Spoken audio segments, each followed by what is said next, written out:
Hey there team, welcome back to the channel and welcome to Worth It Then, Worth It Now. A side project that I run here on this second channel where I have a look at games from yesteryear. They're not exactly contemporary or in vogue, but they're games that I think deserve a revisit, a second shout out, and I generally try and line this up with a sale where possible. So today's game is Far Cry Primal. Oh my goodness, what a banger. It's been almost 10 years, and I guess I haven't played it since launch. I'm not sure if I clocked it, but I played a lot of it way back in the day. Got through a fair few boss fights, and anyway, I love it. I'm obviously a big fan of Ubisoft in general. I understand people's upset with the way that they've gone in recent years, but regardless of where you stand currently, you can't deny that at least their back catalogue has some absolute blinders.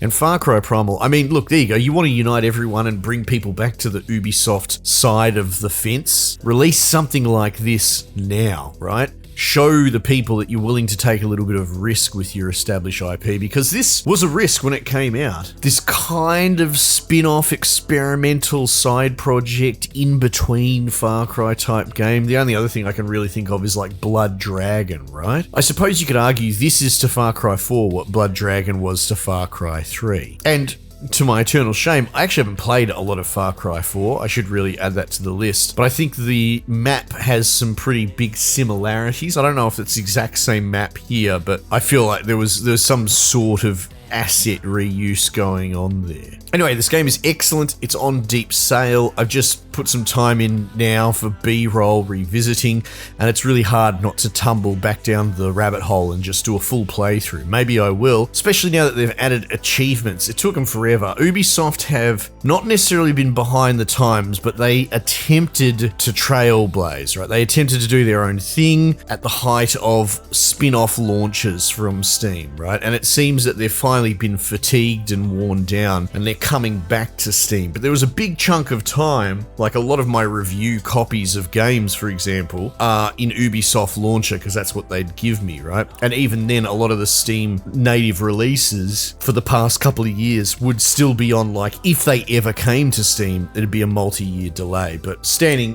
currently, as of late 2025, it seems that games are being released date and date. They've got Steam achievements, and Steam achievements have retroactively been added to almost all of their back catalogue as of, I think it was February this year. Might not be a huge deal for you specifically, but I don't think it can be understated that a lot of that contributed to the negative sentiment toward Ubisoft. Anyway, I don't want to get sidetracked and turn this into an Ubisoft video. Far Cry Primal still holds up incredibly. It's still actually quite expensive, pretty much full price AAA game or just under. So getting it now, while it's 85% off, I think is a sort of must-have. Also, I'll mention it here, and I don't know if it comes up, because I've chipped away at some other Ubisoft games in the background, and a lot of them have this common issue that if you're trying to launch them, probably for the first time in years, since there's been patches and all that, and you've got the Ubisoft launcher open already, it won't actually launch in Steam. So just in case someone stumbles across this and it helps them, the game's not launching and they can't figure out why, close the launcher. Shut it down entirely, Control-Alt-Delete, crash it, and just start the game through Steam. It will auto-boot the launcher, I think, but I think you'll be alright then. Anyway, yeah, so Far Cry Primal, obviously Primal. It has actually a really cool intro where it's just the number of the year on the screen, and they wind it back with sound effects moving through, Napoleonic era to, crossing from AD into BC, and it's a clever way of showing the passage of time in reverse purely through audio. But your adventure kicks off, you're playing as, what's his name, Takar, I think? Part of the Wenja tribe, and you're part of this hunting party. You're clearly migrating. They don't really go into why, but it's a pretty epic opening hunting a mammoth that turns into getting decimated by a tiger, and you're pretty much your lone survivor from your expedition trying to find the Wenja in this new land. And before long, you find this herbalist chick and you team up with her and help her out, and now I'm running around trying to recruit people because we found a cave. It seems the local Wenja are having a hard problem with the what are they called? Udam, which are like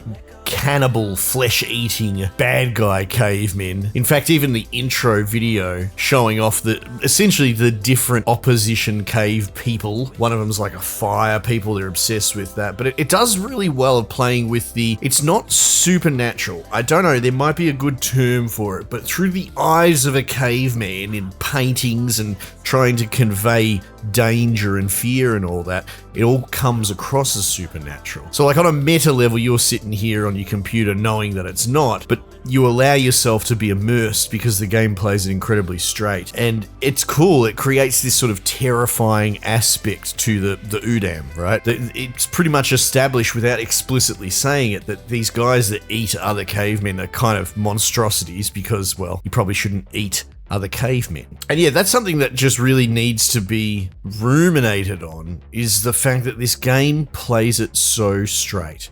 I vaguely remember there being detractors sort of poking and pointing and laughing at this game, and it kind of can be absurd if you look at it from the back of the bleachers, too cool for school, you know, refusing to expose yourself. You'd rather shit on things and be above it in your mind's eye. But this game plays everything straight. All these dudes working with a made-up language. I believe it was sort of custom built as best they could come up with for like a caveman people's language. And, you know, it's doing the Far Cry model. So when you're interacting with people, they're up in your face. It's very first-person cinematic camera, but all of it with people, you know, grunting and hoofing in this guttural language while they're trying to show each other, you know, eat this is food. And like, again, it's one of those things that it works because the devs, the team, the actors, everyone plays it incredibly straight and doesn't flinch. And while it might have been cheekily poked at in the day, it is a refreshing breath of air in current year because everything is that sardonic, Marvel-esque bullshit where there has to be a meta self-aware joke on top of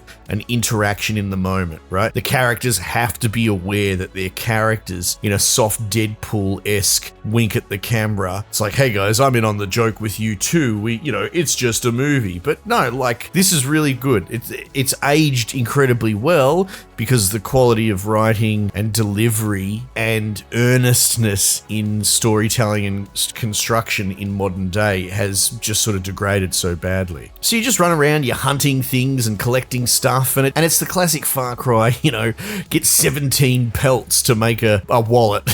So you're just basically killing and looting everything that's not nailed down, making your mark, so as it were. Like I've got like a club, a bow and arrow, and like a spear, and you get multiple ammos of, clubs and that, so you can just throw them. There's a bit of a focus in throwing things at dudes. Like spear, for example, doesn't do a lot of damage, but when you throw it, it does a shitload more. And something like the club, if you throw it at someone, it will stun them. So there is a sort of unique interplay between the different weapons and how you're going to bring them to bear. And again, scratching on memory, because I legitimately haven't touched this in 10 years since it came out, which is a pleasant surprise. I pick at things over the years and here and there for nostalgia's sake, and it's an absolute trip going back to something that I remember so fondly, but I pretty much left it in a time capsule for 10 years. But as you go along, you build up your village, you unite the Wenja, you sort of start becoming the savior of the people and building out your kind of cave settlement, sort of at the mouth of a cave. You build up houses, and I can already see in the upgrade tree, like the herbalist lady, if I upgrade her hut, I can start buying abilities in her tree instead of just mine. And it's just an excellent game. It still looks good. Like, you could argue the graphics have aged, of course, but also the general artistic direction, the density of foliage, trees, sticks, busy work on the screen, and they don't mess around with opening shots with these mammoths moving together and that. It is really well realized and pretty, and I'm so glad it exists, because again, not to go too circular, but given the state of writing now, where there is this ego to writers where they have to be above it, they have to change the formula, they have to convey in their work product that they are aware of the absurdity. Like they won't lower themselves to full unflinching commitment to playing something straight. So getting something like this to exist in current day would be such an impossible ask that yes, it is an absolute breath of fresh air. And if you haven't played it since, or you haven't played it at all, now, especially on deep sale, is the absolute best time to pick it up. Seems to run fine. I didn't have any issues other than the boot thing that I talked about, but that fix works for me. It works for all the Ubisoft games so far that I've tried it on. I'm running on Ultra. It looks great. It runs fine. The gameplay is fun and clean and punchy. And anyway, yeah, obviously I'm quite smitten, but I'm just doubly so happy that it holds up in current day. Anyway, check it out yourself. Might just leave it there for the time being, and I'll catch you guys on the next one.